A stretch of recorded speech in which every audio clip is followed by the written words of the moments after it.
Hey, Brad Kazmarski with Performance Pyramid, becoming a bodyweight badass.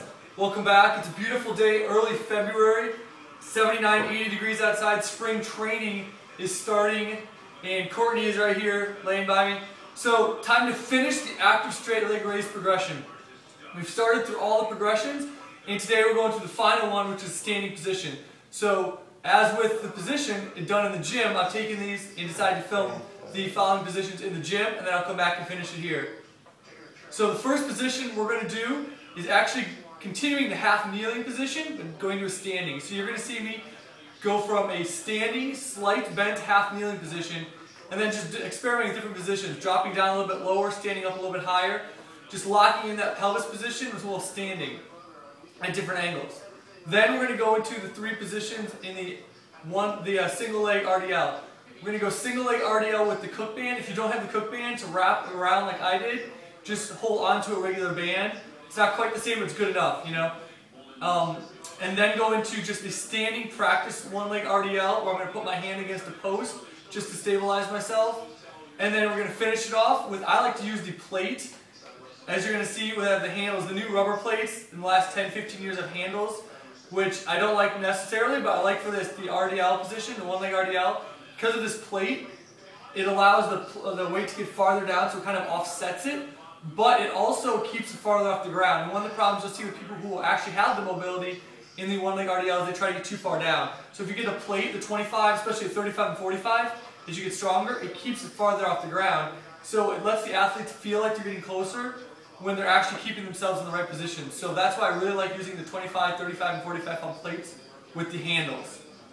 So we're going to go watch these videos now and then come back and finish it.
Alright, so you've seen the four final progressions in the standing position of the active straight leg raise. We've gone through, in the active straight leg raise, the ground-based progression, quadruped, half kneeling, and now just finished with standing. That is six with the four assisted pattern, core assisted for each, regular, core assisted or pattern assisted with resistance, and then finally resistance if you want. We've gone through 16 steps in 4 positions.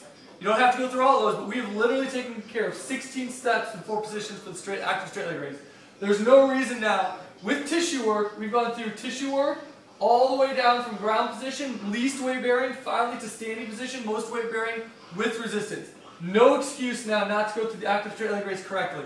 So find it yourself, go through all the patterns we've done, and there's no reason now that you cannot master the active straight leg raise, both from the test position, which is less important, but more importantly, going through tissue and then going all the way through and perfecting this hip hinge pattern in a standing is where it really pays off, in the weight bearing position, standing, and mostly in the one leg variation. So we've gone through the active straight leg raise, mastering the hip hinge, 16 steps, 4 positions, find what you need, experiment with it, play with different people moving through it, and master this hip hinge position. It's a fundamental pattern in being able to move the hips.